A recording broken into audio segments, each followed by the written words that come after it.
Okay, so this is part 5 of a 6-part series covering New England OA. We'll be talking about showstoppers and sleepers, showstoppers being the really rare or impressive items that one would tend to collect.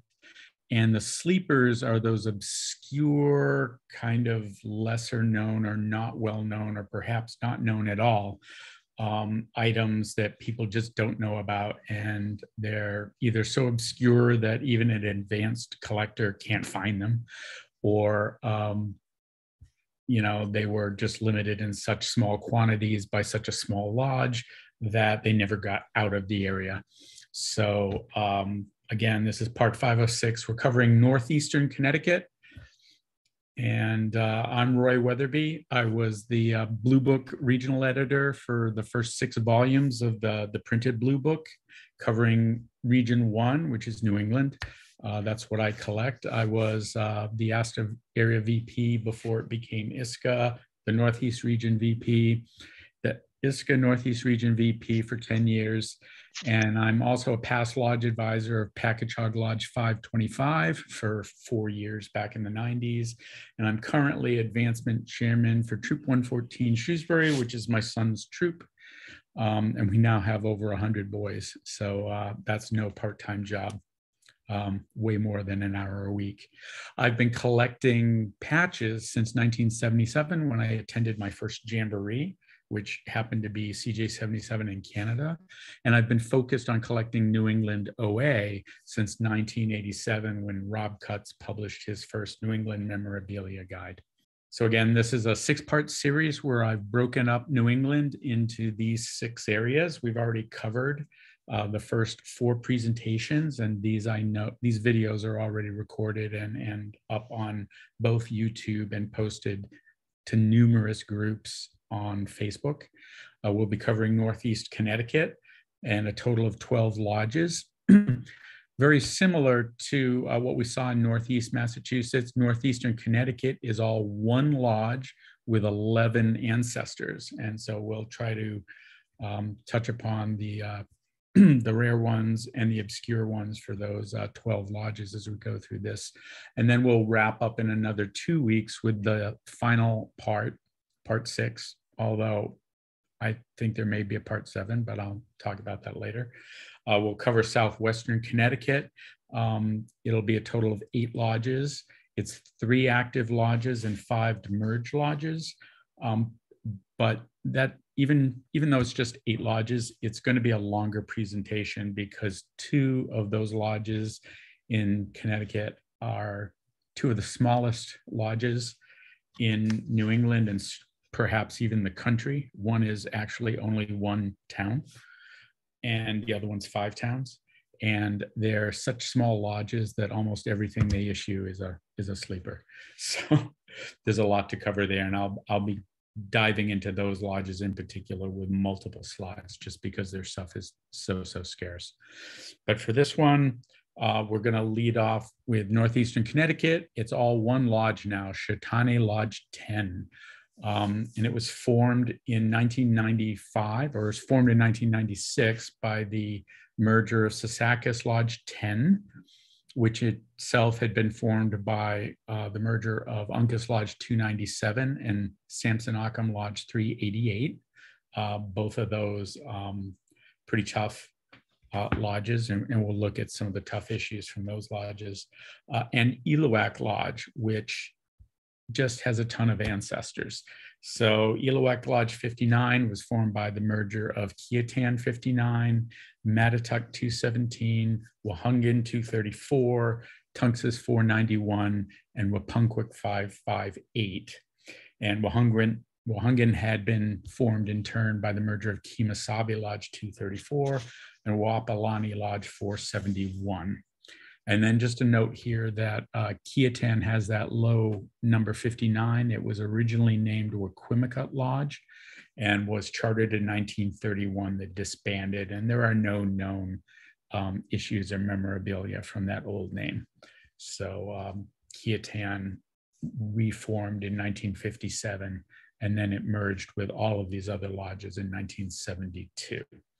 And we'll start diving in. We'll start with the Showstoppers. So for this part of Connecticut, there are 3 issues that were pictured in the Wapaningo Handbook, Dwight Bischel's publication in 1952.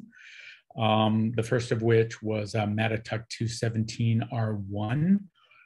It's an issue you don't see very often. So I guess I got really lucky with mine because I've had it for a long time.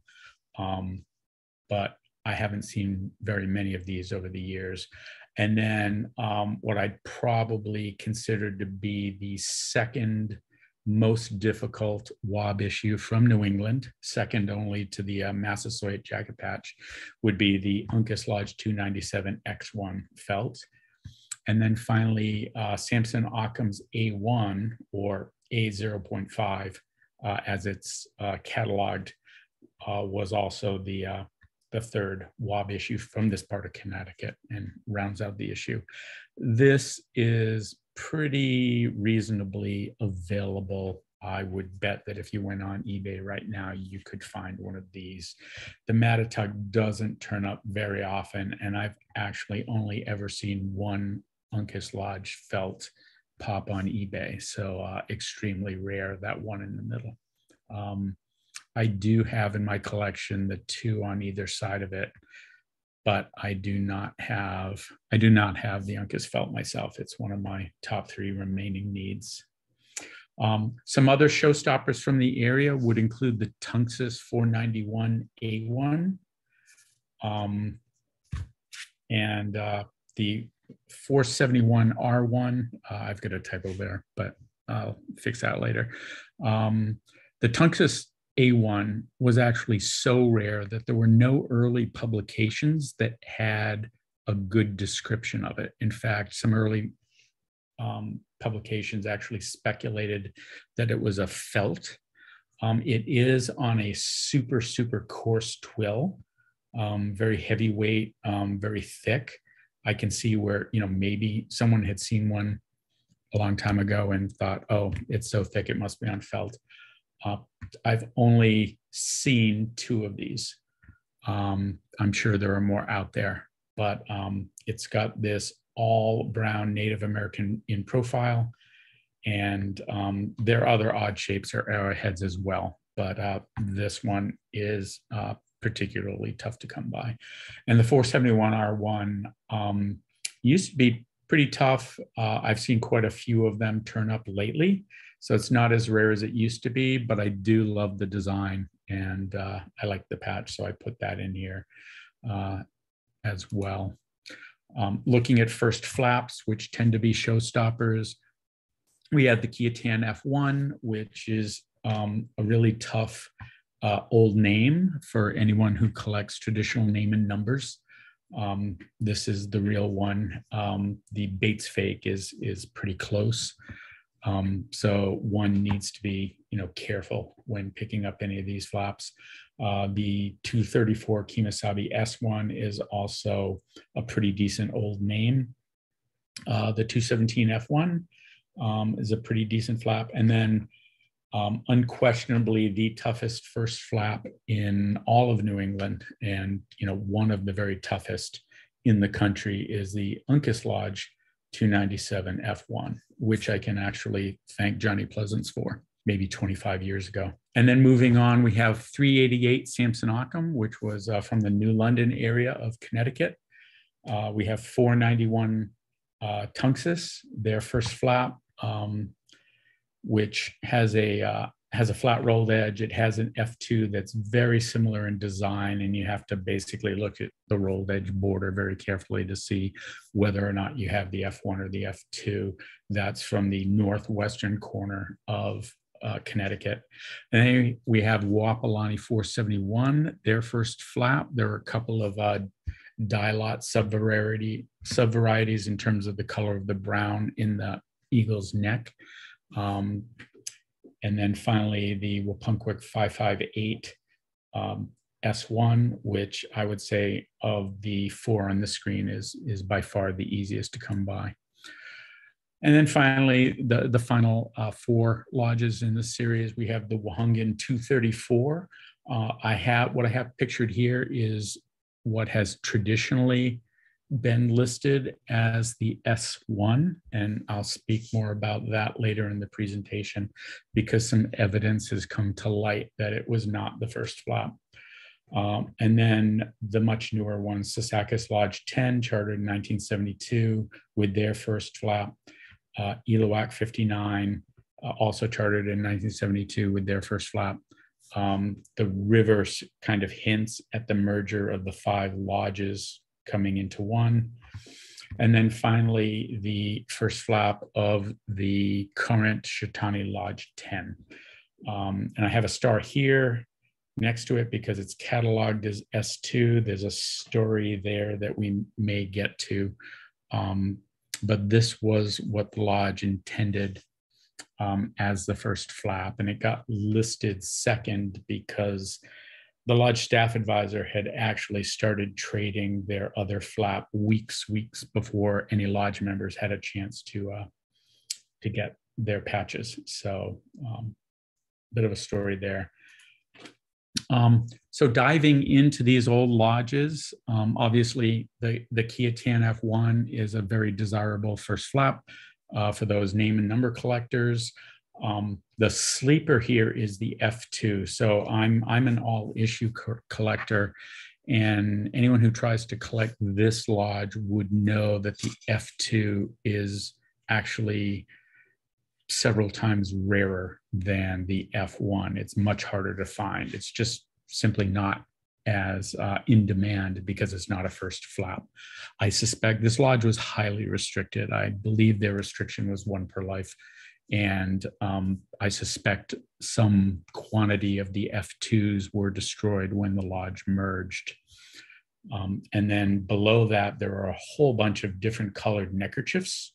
There's also said to be a light blue one. So this design was their neckerchief design. It was just used on many different colored neckerchiefs. The most common is the tan, but it also exists in light blue, light green, light gray, yellow, and orange. And given this rainbow of colors, I wouldn't be surprised if there were some other colors that were hiding out there somewhere as well. And then here's another sleeper, although it's not part of the lodge. We'll see that a lot of the lodges in this merger maintained their identities by issuing chapter patches that were very similar. And this Tschitani chapter F1 is as tough or perhaps tougher than the actual Tschitani Lodge flaps. I believe it was the same restriction, and finding one mint is next to impossible. These guys, after the lodge merged, they sewed on their chapter flaps, and I can go to events now. I mean, they merged, more than 50 years ago, and about 50 years ago, and there are still people that will turn up at section events wearing this chapter flap just because they're so, firmly tied to their old lodge. So that's also a sleeper. And from a chapter standpoint, I would say a showstopper. So the next oldest lodge would be Mattituck 217.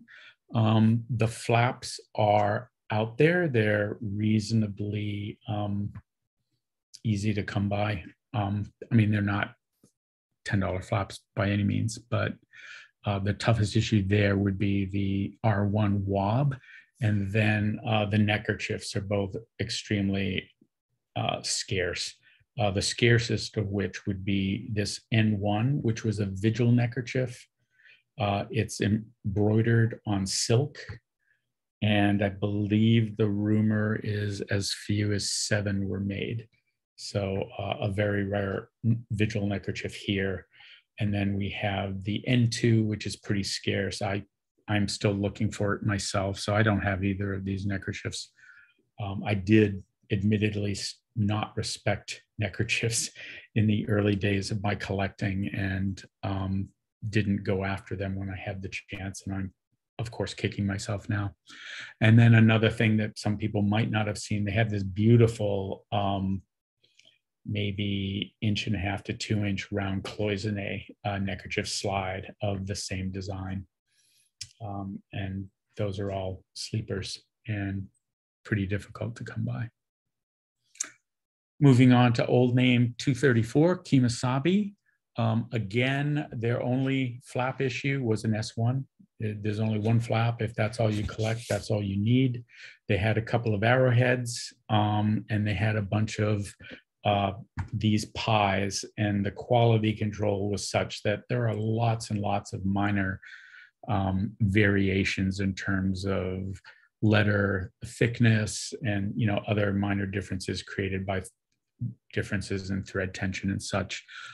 What's not so easy to find are neckerchiefs. So there is this embroidered neckerchief that turned up on eBay, I want to say probably 20 to 25 years ago. It wasn't known prior to that. And then, of course, the pies were made to be sewn on neckerchiefs, and I've seen these sewn on white cloth, on yellow cloth, on brown cloth. These turn up, occasionally on different types of neckerchiefs. But at this point for this lodge, in terms of things you might see that you'd never seen before, just these neckerchiefs turning up would fall into that category. So then Uncas Lodge, and again, the F1 is absolutely killer. The Wabaningo felt is absolutely killer. Two of the very toughest pieces from all of New England. As a sleeper, I do have in my collection this little guidebook for new members, which has like their lodge rules in it and things like that. And it's really interesting, and it's obviously significant because it has the X1 on the cover, so it's of that same vintage, and it's not dated inside, unfortunately. But obviously this patch dates to before 1952, so I suspect it's from the 40s. And then in terms of a sleeper, I mean, most of their other flaps are can be had any given day of the week. You could go on eBay and find pretty much any of the other 297 issues. They had a couple of 12 flap varieties, and they have a couple of solid embroidered flap varieties, any one of which is available on any given day.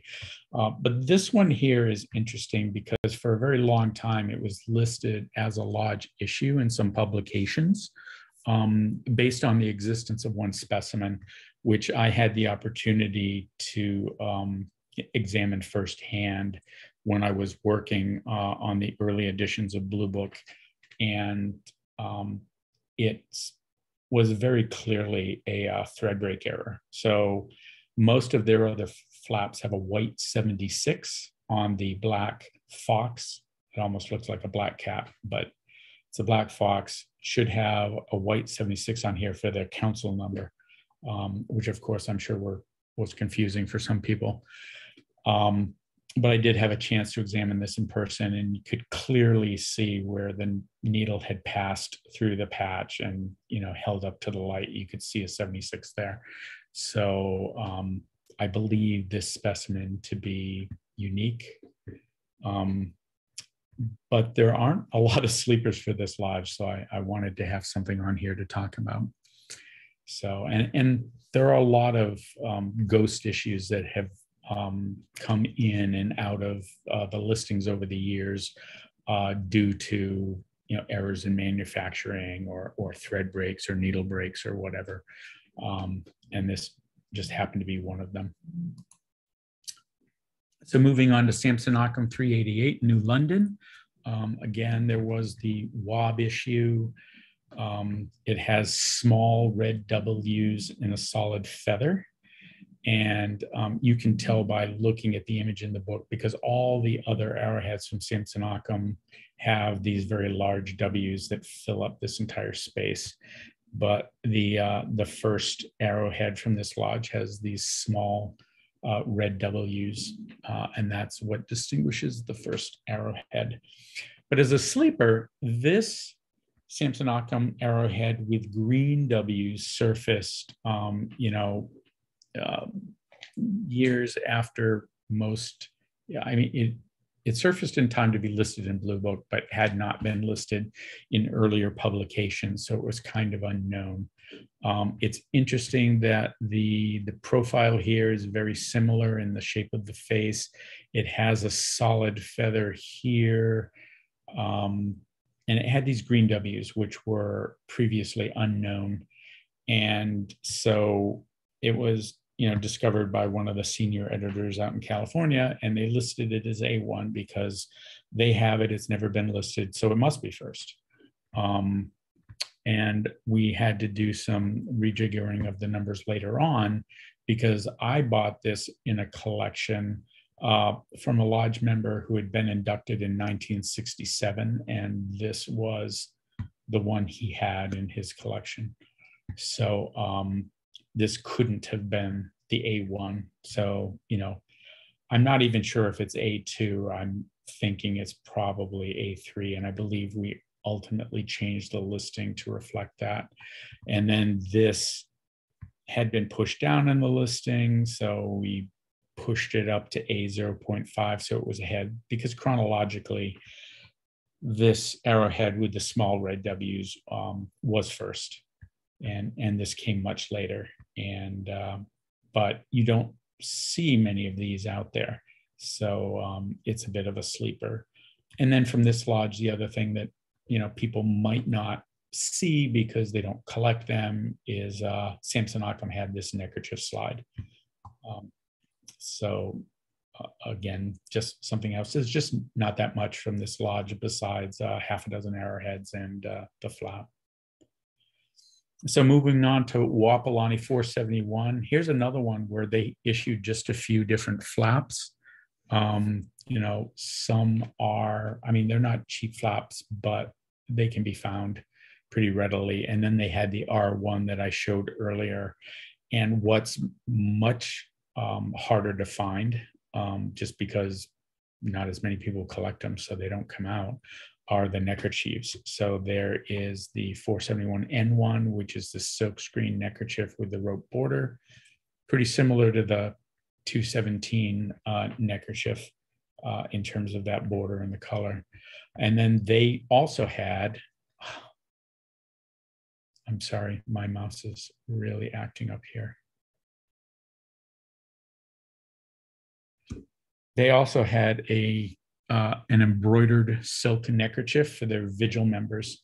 So the 471 N2 is their vigil neckerchief, and it's been discovered to have a couple different varieties. So this variety has the beak, the open beak, and the red eyebrow. And there is actually another variety where the beak is outlined in black and the eyebrow is black.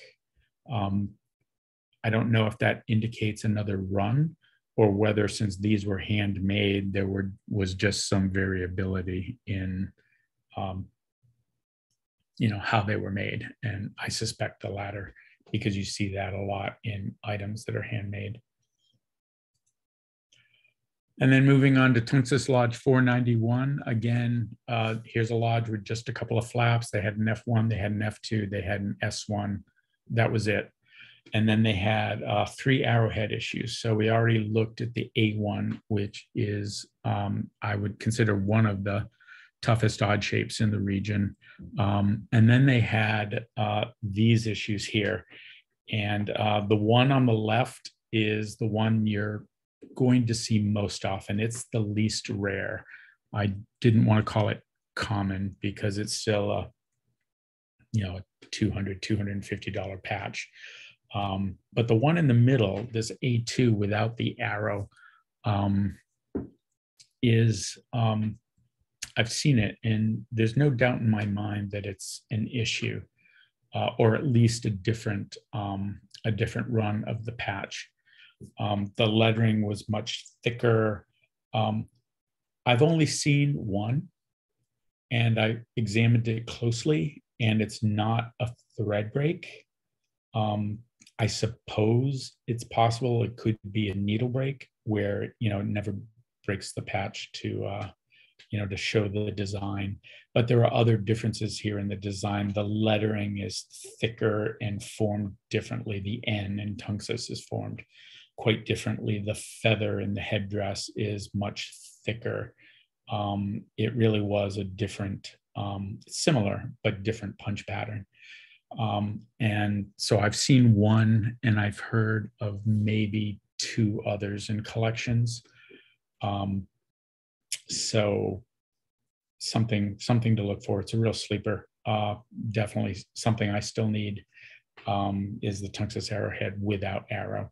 And then finally, rounding out the slide is this lodge had ordered those brass slides that were used a lot in the 1960s. So that's also something I'd like to find eventually. I don't have that. And I collect everything from any of these lodges. So Wapunkwik, 558, here's one where your only flap issue is the S1. And then they had some diamond-shaped odd shapes that were used on neckerchiefs. And that's pretty much all there was. So in terms of sleepers, there was an error that came in. I believe this has been dated to 1969, but it's their S1. And a loom run of these came in with a black border, and it was a mistake. They were rejected by the lodge. They were sent back to the factory, but a few people in the lodge kept some before they sent them back. So I think, there's an estimate of maybe a dozen, were held back by various leadership of the lodge. But you don't see it very often. I think over the years I've seen maybe four or five. I've seen fewer than half a dozen. So it's something that you don't see very often. And then to the right of that, although it's not a lodge issue, it's also an error. And I'll show another version of this patch later in the presentation. There was Wapunkwik chapter followed Wapunkwik Lodge, and their first order of their chapter patch came through Wapunkwik Lodge and Eluac Lodge. So there's two different errors, both coincidentally with black borders. And now I want to talk about 234. So earlier in the presentation, I had a picture of what has been traditionally accepted as the first flap from this lodge. But very recently, this letter turned up in the estate of an old council executive.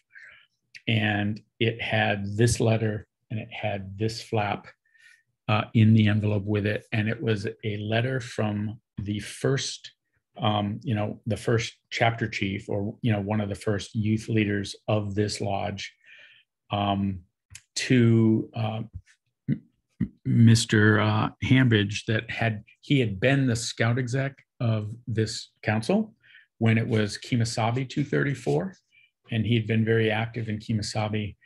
And so this chapter chief, when their new flaps came in, took one, tucked it in an envelope, and mailed it to their former scout exec, saying, in appreciation for all that you've done for our lodge, I'd like you to have the first patch of our newly organized Wahungan Lodge. So this is when they merged in 1968. I think it's pretty unambiguous that this is the first flap of that lodge, given the documentation that came with this. I know quite often patches get listed in catalogs, not necessarily in the order that they're issued, but in the order that they're discovered. And it's tricky going back in time and correcting those sorts of listings. But this was something I just wanted to include in the presentation. I don't know how many first flap collectors are going to rush out and get the small lettered version of the flap, which is actually, I think, currently listed in most publications as the last of the blue background issues. But I think this documentation proves that it was first. And then all these lodges merged into Elowac Lodge 59. Most of they had a lot of stuff issued over the years, and most of it is pretty easy to come by. A couple that stand out to me is their X1, their 59 X1. This lodge had issued a lot of event patches over the year, and they had one annual event called their Lodge Conclave, where there's 20 or 30 years of Lodge Conclave patches issued in succession. And it turns out that the Elowac Lodge X1 was actually their 77 Lodge Conclave patch. It just didn't bear that writing and didn't have a date. Had it been dated, it's likely would have been listed as an event patch as opposed to the Lodge's X1. But it's not very common. I mean, not a great design. I've actually enhanced the photograph of this so that some of the features stand out. It is not very good contrast, so the lettering on the actual patch is kind of hard to read. And then the 59N1, their neckerchief, they only had one silkscreen neckerchief over their lodge's history. And it was done back in the 80s or so, which is when this design was used on their mugs. It was matched the flap that they had in the mid 80s or so. So they've had lots of time to just disappear into closets and attics and such, and they don't turn up very often. And then finally, there was this 59 Lodge Chief issue. For the 75th anniversary, they had a bunch of different issues, and they had a silver border that was quite common. And then they had a white border that was for chapter officers and advisors and lodge officers and advisors, and that was a bit more difficult to come by. And then they had this gold mylar border, which was going to be for the lodge chief, and then they were going to hold a half dozen of them aside to auction as a fundraiser. And so I put lodge chief in double quotes because the story of the auction and the 6 made really turned out to be more myth than fact. I know there's at least a dozen of these in collections now. The auction never happened, and the staff advisor then went to individual collectors who had expressed interest in the patch and sold them to them directly at various prices based on what he thought the individual would pay. So, it was a fundraiser. I hope the lodge saw that money, but there were far more made than originally, communicated to collectors. Still, not a ton of them out there. So in terms of, issues, if you're looking for every issue, that's a tougher one to get. Moving on to Sasakis Lodge 10, I'd say their first sleeper was their 10th anniversary flap. This is a patch that you may not have ever seen because it was really rare. Pretty hard to come by. I know at one point this was selling for $500 or $600, and you just don't see it. And then 10 years later, they had their 20th anniversary. They had a red border that was, $5 a piece. They made a lot of them and is pretty common. But they had this silver border that was restricted to lodge members. And again, it's extremely difficult to find. It's not as tough as a 10th anniversary. But again, finding the silver border for their 20th is also very difficult. And then finally, this is like the ultimate sleeper from this lodge. There's this little blue and white crossed fork and knife segment. And it was a little, it was issued at their 1993 lodge banquet. I think this is before they merged in '96. So I think they were thinking that some of their events would have these segments that would go around their R2 with the blue border. And this is the first and only event that had one of these patches. But again, just picture that in your junk box, and you would have no idea that it was, you'd certainly not know it was OA. You might assume that it was Scout, but you would have no idea what that was if you didn't know what that was.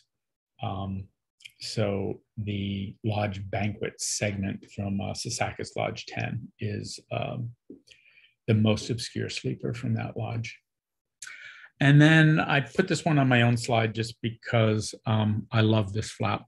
So in the early days of Sasaka's Lodge, they had submitted a design to the patch company, and this came back, and they were so disappointed with the quality of it that they rejected the whole lot and sent them back. And this is another one of those where not all the patches went back to the factory. So, you know, this, as the story goes, half a dozen or a dozen of these were kept, you know, by some of the lodge leadership. I happened to get the one in my collection from one of their chapter advisors when he passed away.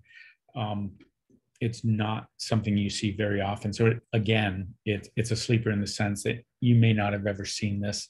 This would have been their lodge flap, but the quality was such that they rejected it.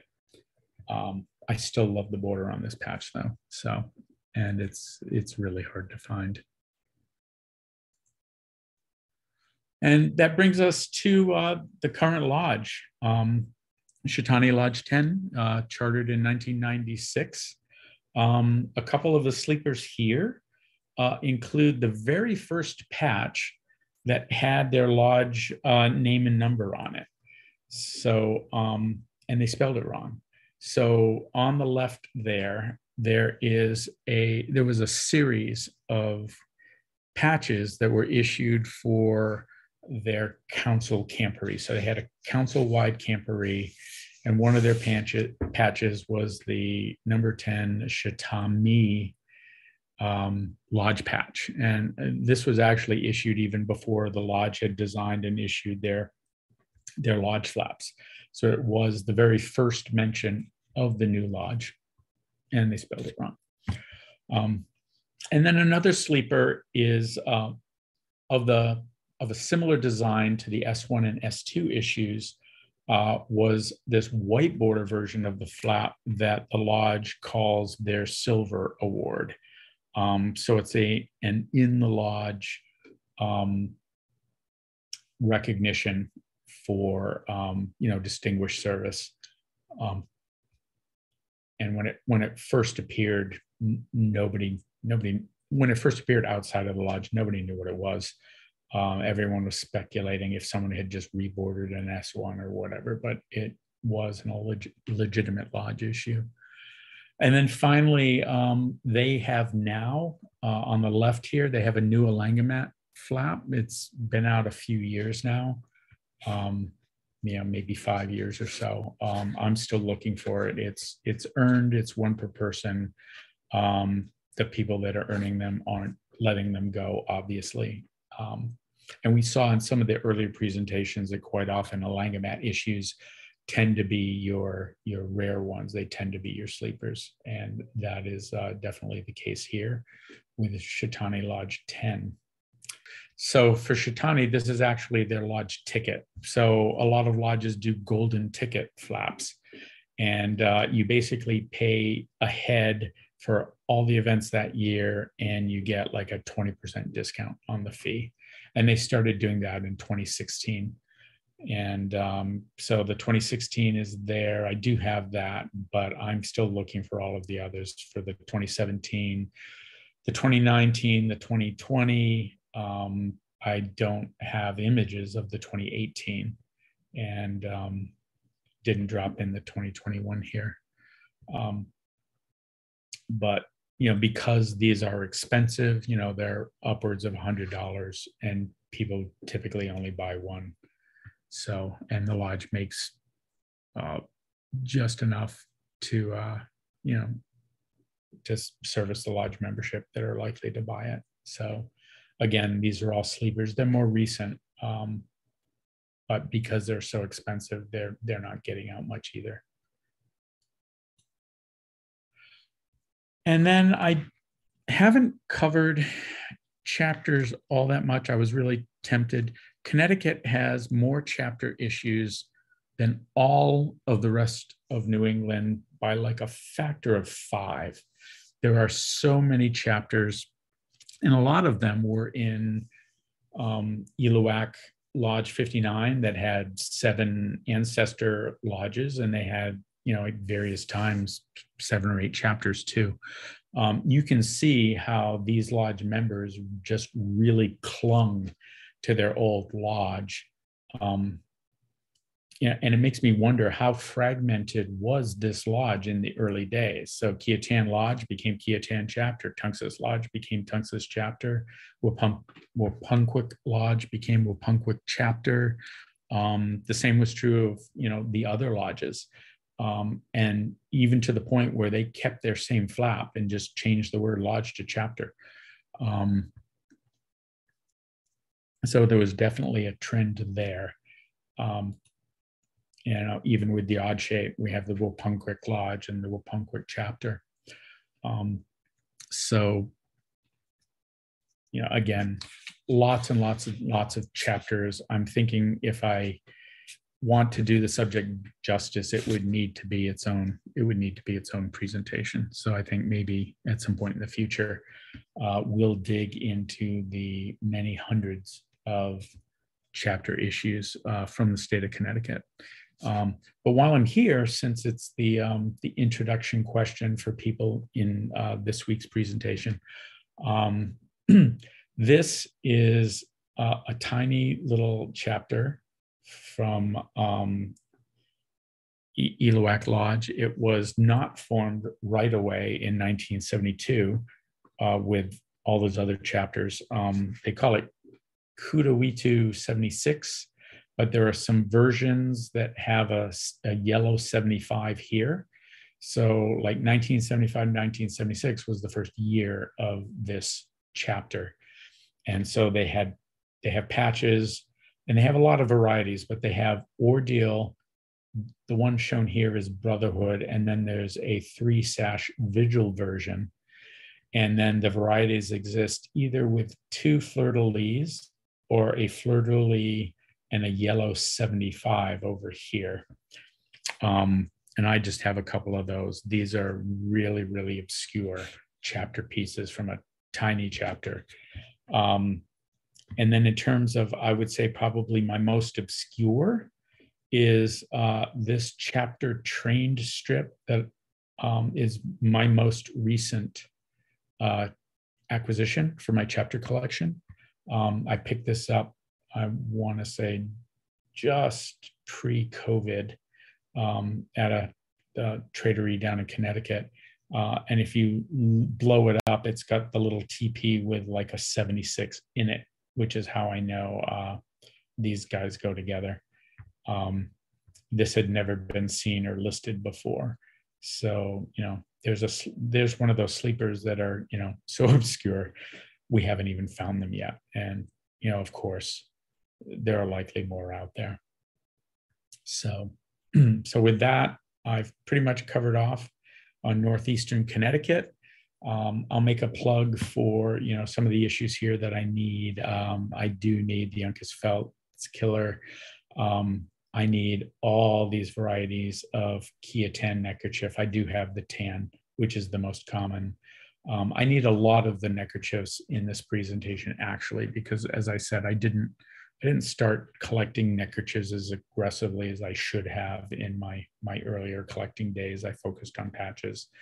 And of course, now trying to catch up on all those neckerchiefs that are out there. The Tunxus A2 without the arrow, where we think there are maybe 3 known.